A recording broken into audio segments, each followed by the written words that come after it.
Taming the Feast. Thanks so much for being here. Very good to be here, thank you. So we are outside in the great outdoors because we are talking about serving all of your guests at big outdoor functions. This is what your book is about. Yeah. How do you even manage when you have a large group and you have to manage being outside? Well, I think it's actually easier outside. People always seem to gather in my kitchen, how small it is, and if I can get them outside, we've got a much more roaming room, the kids can run around, and it makes it a lot more fun. And so what do you think the secret is? Because I think for a lot of people, the larger the group, you know, the harder it is to time the grill, to time, you know, bringing out drinks. I mean, how do you manage a large crowd outside? I think it's kind of the same way. I mean, it's you have to do it just as you would in your home kitchen.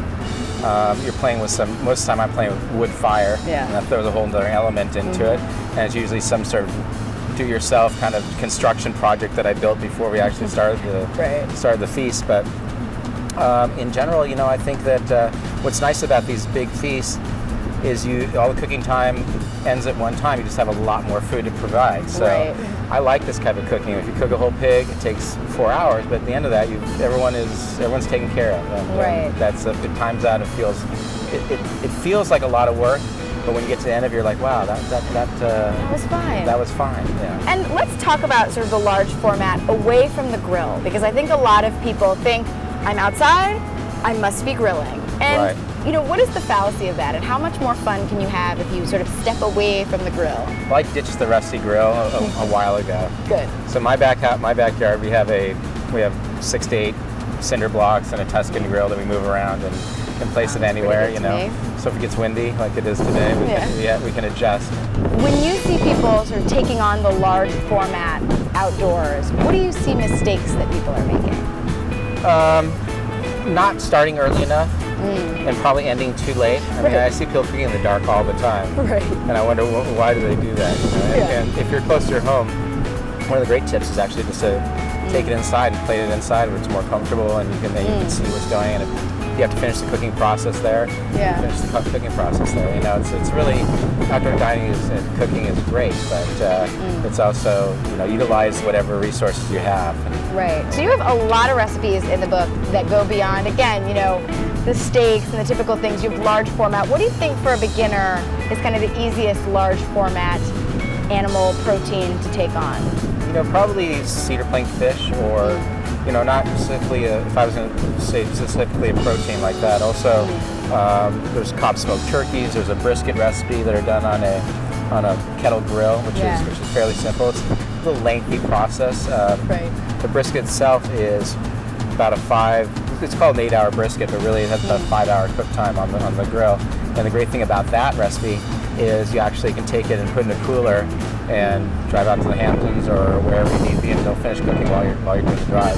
Oh, that's exciting! Like cooking on the move. Cooking on the move, yeah.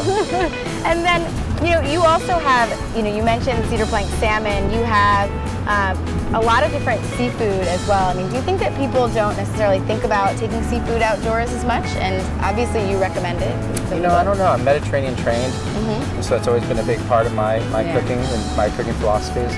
Plus, the other feasts, the big meat feasts, are so meaty, you know, that I felt like I had to kind of balance it with some sort of other cooking. Sometimes you don't want that. Yeah, sometimes you don't want a 16-pound brisket. Right. And then let's also talk about sides. You know, there's a lot of, you have, you know, sides and drinks in the book. You know, how do you balance out when you're doing these large format items? You know, I think you get those out of the way early. Most of the side stuff that I have in there is stuff that you can produce earlier and then bring with you on site. So it takes some of the steps out of it. It lets you concentrate on the big cooking apparatus. And then some of the actually contraptions I built do allow you to do a lot of the cooking at the same time. And the timelines in this book really help a lot. And I gotta say that, you know, the big feasts are really there to inspire, you know, and demystify certain cooking techniques that haven't been necessarily covered yet or written about, and everything is tamed down. So there's a lot of different avenues you can take, and you can sort of bite off as much of the feast as you want to. And what do you see for people, you know, when they start throwing these large sort of parties? I mean, there's the food aspect of it, but there's also, you know, the whole setup. I mean, every part of this book is, you know, showing all these beautiful tablescapes and everything. Do you think it's important to set the scene beyond just the food? The environment affects food in a huge way. I mean, whether it's a big table, whether you're taking a hike up around looking for that perfect picnic spot, you know, all those kind of those influences, they affect the meal, and so I was just trying to replicate that, you know. Yeah, wonderful. Well, start early, Taming the Feast. Get ready for big outdoor, good weather, summer items. Absolutely. Thank you so much. Really appreciate it.